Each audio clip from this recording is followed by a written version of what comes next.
Bienvenidos a su programa Tiempos de Restauración y continuamos con esta clase de Cristología, enfocándonos o concentrándonos en el tema de la encarnación de Cristo. Hay un pasaje bíblico que a mí me gusta muchísimo y que quiero invitarlos a ustedes a que pudieran leerlo también.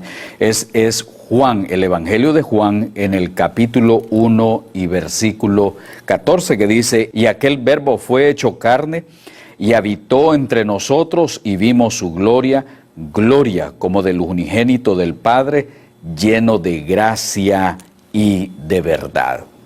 El tema de la encarnación es un tema sumamente interesante para todos nosotros que nos gusta estudiar acerca de Jesucristo.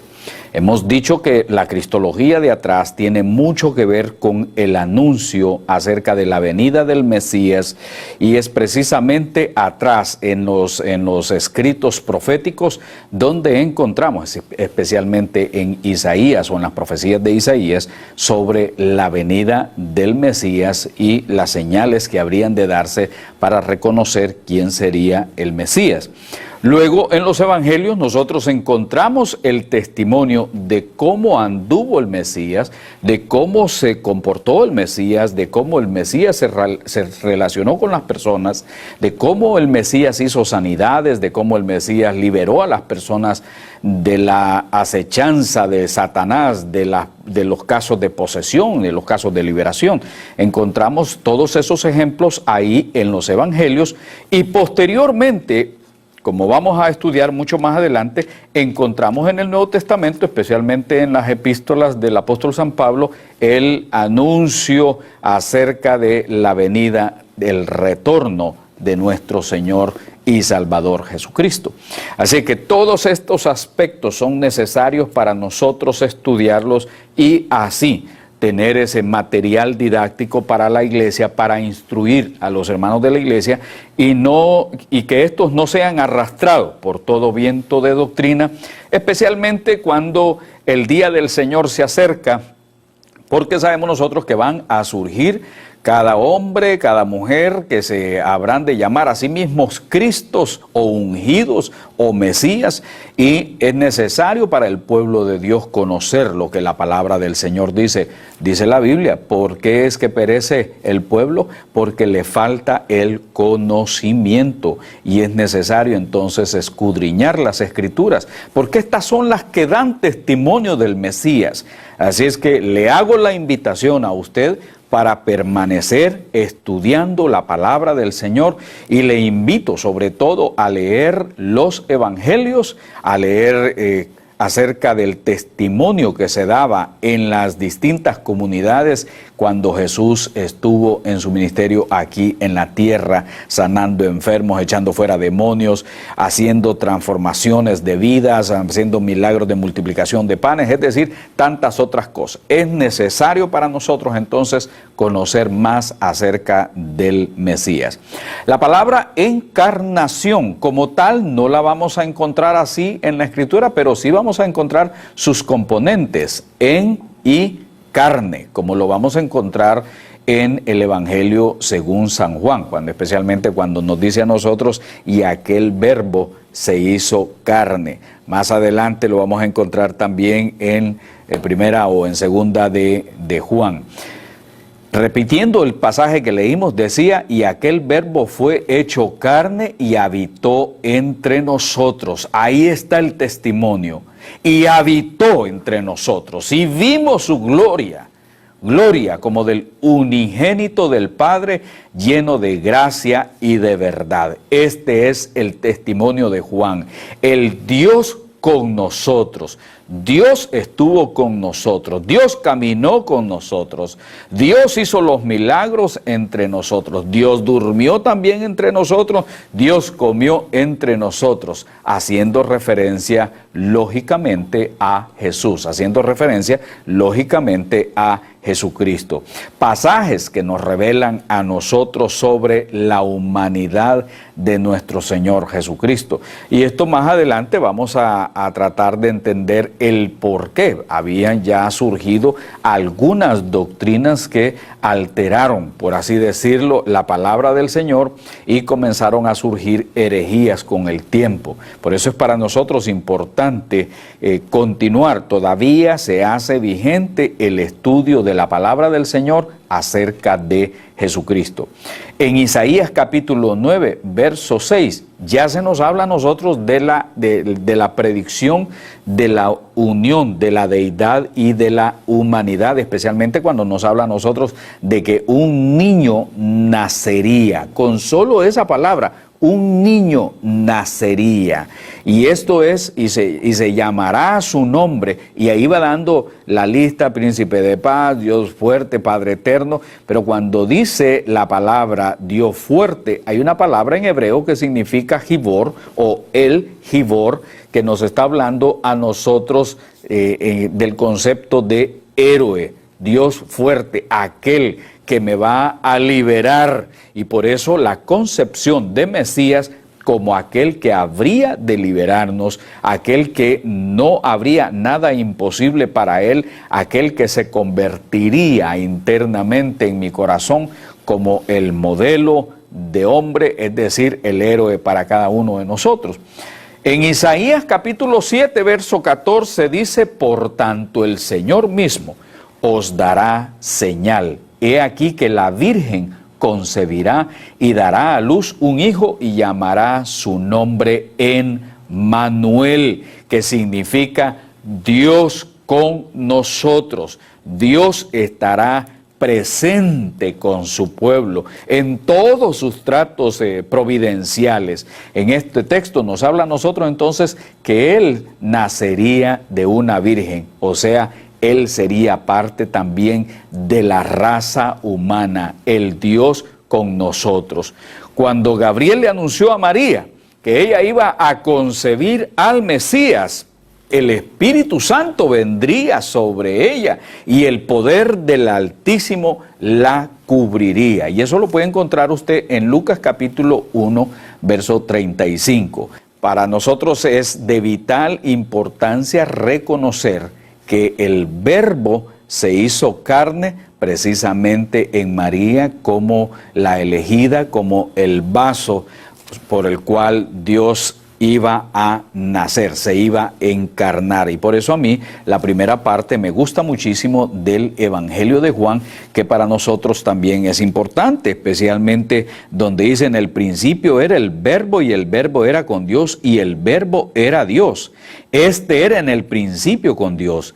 Todas las cosas por Él fueron hechas y sin Él nada de lo que ha sido hecho fue hecho. En Él estaba la vida y la vida era la luz de los hombres. Estudiar esto, en el principio era el Verbo, es lo que también más adelante el apóstol San Pablo nos va a hablar sobre el gran misterio de la piedad. Dios que se hizo carne, Dios que estuvo entre nosotros y ahora está sentado a la diestra del gran poder de Dios. Dios, esa es la imagen de divinidad y humanidad en Cristo. Lo que pasa es que hay algunas expresiones que a algunas gentes les extraña también, o como apareció el escritor del libro El Dios Crucificado, también parecía como que esa era una frase un tanto escandalosa. Pero para nosotros Jesucristo es Dios, el Dios que se encarna, que muere en la cruz por nosotros y resucita de nuevo al tercer día. Para nosotros estudiar eso es importantísimo. Por ejemplo, Juan 1:18, que dice: a Dios nadie le vio jamás, el unigénito Hijo que está en el seno del Padre, Él le ha dado a conocer. Es decir, vemos, si queremos conocer a Dios, tenemos que ver a Jesús.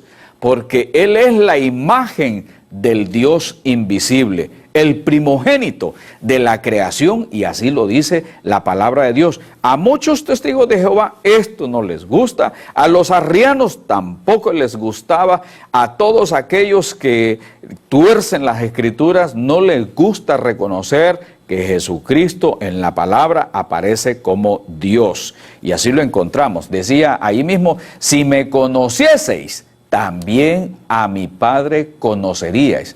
Y desde ahora le conocéis y le habéis visto. Y Felipe le dijo, Señor, muéstranos el Padre y nos basta. Jesús le dijo, tanto tiempo hace que estoy con vosotros y no me has conocido, Felipe. El que me ha visto a mí, ha visto al Padre. ¿Cómo pues dices tú, muéstranos el Padre? ¿No crees que yo soy en el Padre y el Padre en mí?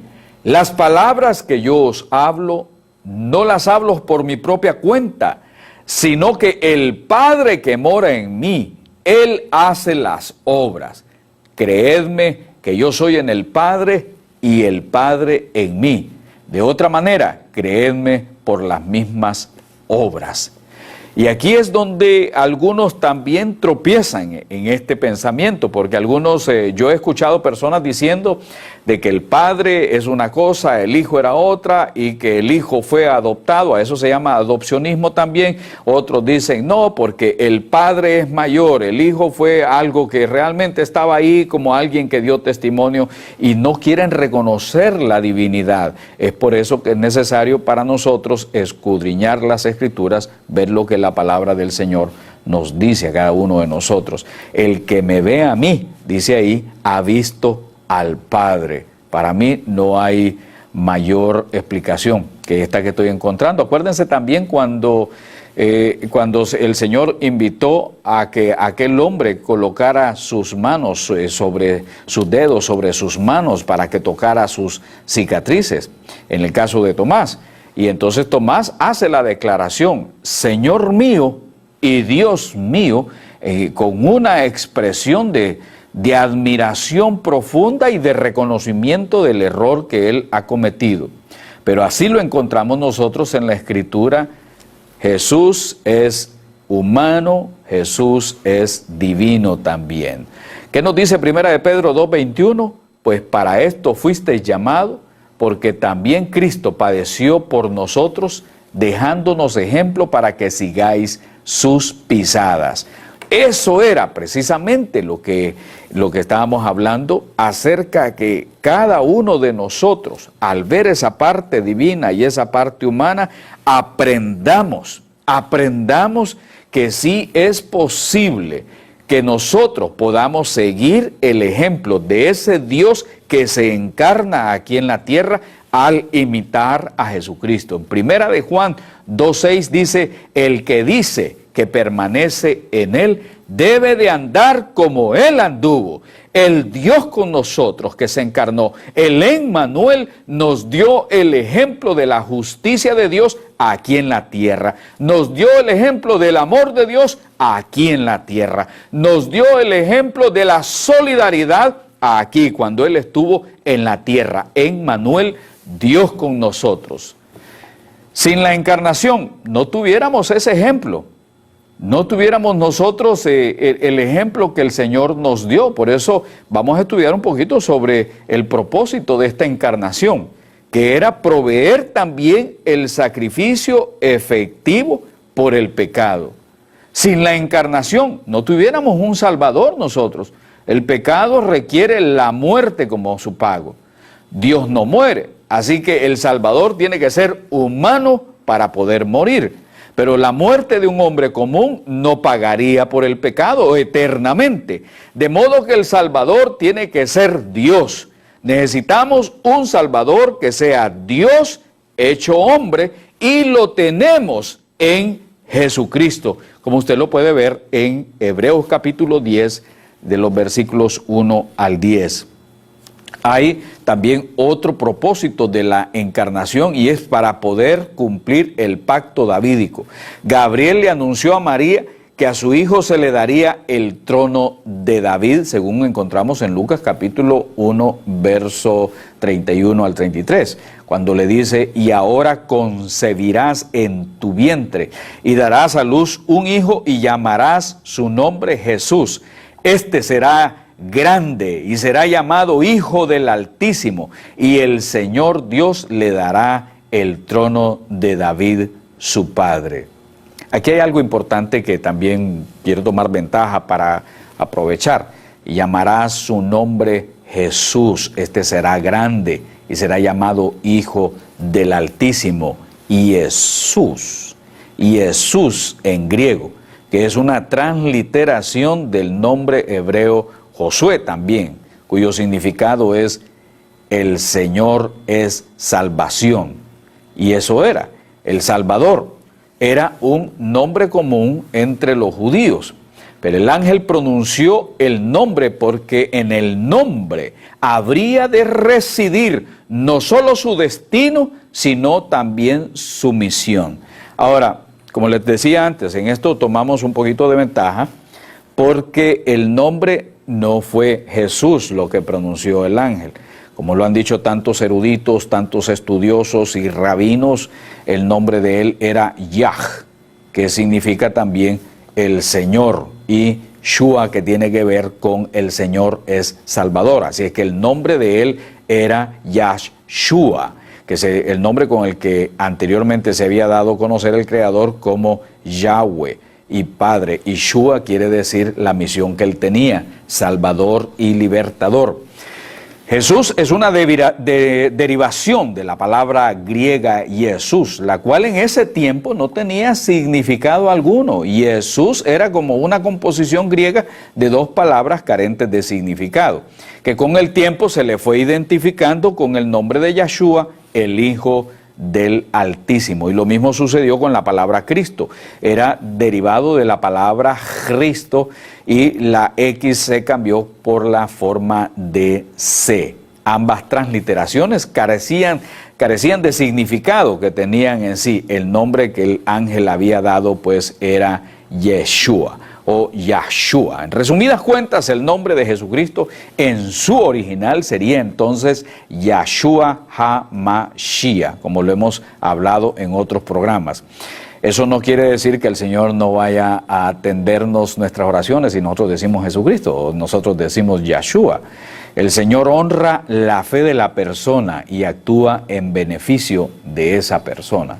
El nombre goza de gran importancia, puesto que en él va la misión descrita. Algunos textos son importantes que nos ayudan a entender esto. Por ejemplo, Éxodo 9, 16, que dice, mi nombre sea anunciado en toda la tierra. O en Isaías 52, 6, que dice, por tanto mi pueblo sabrá mi nombre. O en el Salmo 9, 10, que dice, en ti confiarán los que conocen tu nombre. Y en el Salmo 91, que muchos saben de memoria, dice, lo libraré, le pondré en alto por cuanto ha conocido mi nombre. Pero volviendo un poquito atrás, hablábamos de que el descendiente, este que había sido anunciado, era descendiente también del trono de David, y de esta manera se va cumpliendo la profecía y se va cumpliendo lo que precisamente estos hombres hablaban por el Espíritu de Dios.